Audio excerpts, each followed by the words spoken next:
Alright, welcome back, ladies and gentlemen. Let's get into it.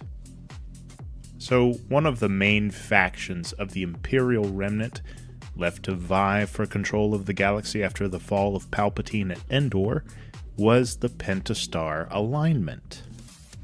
Ruled over by Grand Moff Ardus Kane on the outer rim world of Entrala, the Pentastar Alignment was one of the strongest Imperial factions of the Warlord era post-Endor.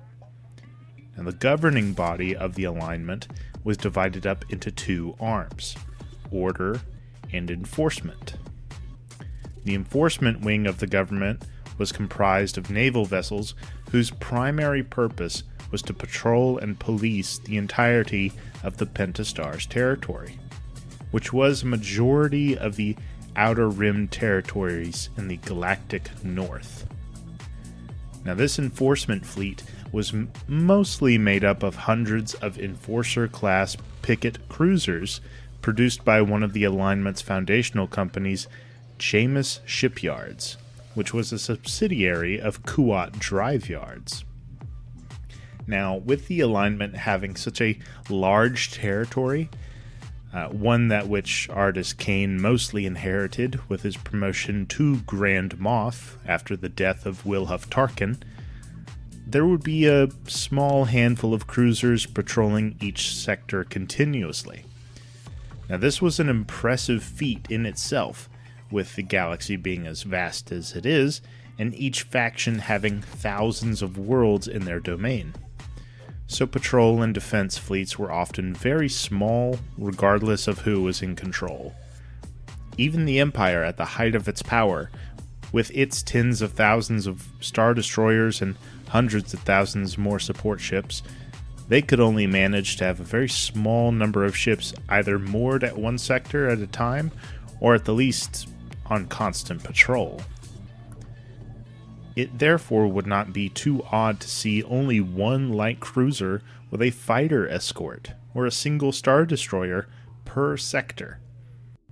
Mind you, when I say a sector of space, I am talking about a mid to large collection of worlds, inhabited worlds that could number 5, 10, a dozen, 2 dozen worlds per sector. Now, this was one key factor that allowed factions like the Rebellion to grow and build up strength in secret, because the Empire was so stretched thin on resources in regards to galactic scale of their territory.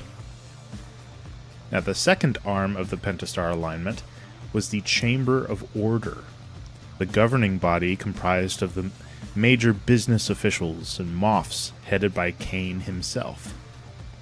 The Chamber of Order acted as the de facto Senate of the alignment, with Kane having ultimate veto power. Now, he largely let the wheels of the chamber turn, and the representatives handle most of the heavy lifting in day-to-day operations, but he did occasionally weigh in on an issue of greater importance, like sending Grand Admiral Thrawn several shows of support in the forms of supplies and some token forces to aid in his campaign to eradicate the burgeoning New Republic. Kane also kept the alignment from overreaching and embarking on foolish ventures of conquest, opting to consolidate his faction's power and resources instead within their territory. As Ardus Kane saw it, the core of his faction's power lay in the fear imposed by the might of the Reaper, his Executor-class Super Star Destroyer.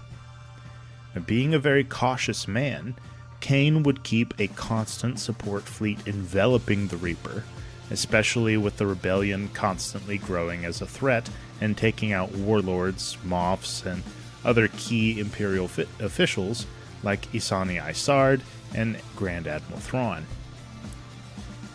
Kane would swear to continue the vision of eradicating the troublesome rebels after the death of the Chiss Grand Admiral, and would be forced to make good on that promise when the reborn Emperor Palpatine would raise his fleets and call all remaining Imperial factions to him at Biss in order to strike out and crush the rebellion. Kane would later be killed in an ambush by New Republic starfighters, supposedly. In 12 ABY, Gilad Pellaeon would appear before the Chamber of Order and convince them to annex themselves into the fold of the Imperial remnant that he had just been placed in charge of by Natasi Dala not too long before. And when the rebellion turned New Republic had gained enough power and territory, they had effectively pushed all other factions back, including the Remnant. Pellaeon would in fact reel his forces back into the borders of the Alignment, where the Empire would hold fast until the Legacy era, with the world Bastion as its capital. I think the Pentastar Alignment is probably my most favorite faction of the Imperial Remnant, as they were most pragmatic and cautious, not looking to overextend or bite off more than they could chew, with enemies being all around them, not just the New Republic, but with Warlord Zinj and the Greater Maldruud, the Hapens being more of a major player in the galactic chessboard at the time. All of these were bordering the Alignment's territories. And it wasn't the biggest faction either. It wasn't the most powerful, nor was it led by the best military leaders.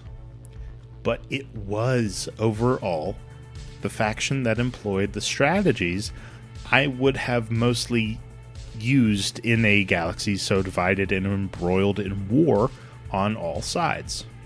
You turtle, you play fortress, you bolster your forces as much as possible, and consolidate resources as much as possible. I would have done things a little bit differently if I was Kane. I would have employed a lot more hit-and-run tactics, covert operations. I would seek to ally myself with leaders like Thrawn and Pellaeon. I do agree with refusing the calls of the likes of Sate Pestage and Isani Isard when they attempted to order him to Coruscant to reinforce them in the core. I believe if Kane had survived his assassination, he would be a great military and governing asset to the likes of Pellaeon whenever he assumed command from Dala. I know I would have loved to work with Pellaeon regardless, being the most reasonable and enigmatic leader the Empire had known in the Warlord era, in my opinion, although I think that's probably factual in the old EU books. I mean, Pellaeon even courted and allied himself with the New Republic on occasion, especially during the Yuzhang Vong War. Now, the Alignment did have a very old Imperial feel to it, a very old Imperial way about it. They were very xenophobic. They were very centrist. They were very cautious. They also had a lot of leaders from their corporate and business sectors, not just leading in the corporate and business fields, but leading fleets, commanding starships and picket enforcers. And that's something that I think I may have tried to curtail, but I don't think I would be successful because those businesses made up such a substantial part of the Alignment's government. Whereas I would much rather have had it how Warlord Zinj had his setup, where it was Uber Corporation. It was shell company on top of shell company. Or how Thrawn had his setup, where it was a lot more progressive and slightly more tolerant. I can't say it was too much. I mean, he was still a very cold-hearted Imperial officer, but he did believe in rewarding people that did a good job, right? I think if he survived, he would have most likely allied himself with the New Republic to fight the Vong, to stamp out the Hutts, the Avathans, the Killiks, whenever the Swarm War happened. I think Thrawn would have been one of the best things for the New Republic. Though, I think that war would have had to have gone on quite a bit.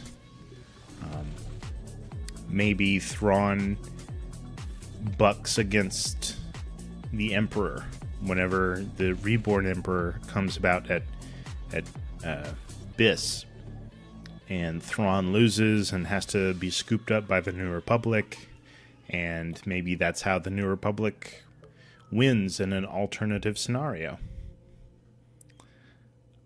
But yeah, circling back, Pentastar Alignment, if I was plopped down in the middle of the Warlord era in the Star Wars universe, I would much prefer to be some kind of leader in the Pentastar Alignment, because I mean, it was a faction whose territory survived until the Legacy era, which is over 100 years after the Battle of Yavin.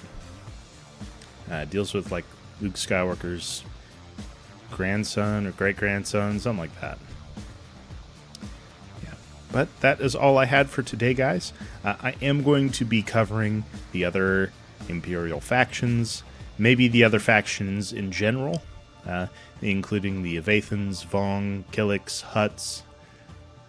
Who knows? Maybe I'll do one mega episode with all of the smaller factions.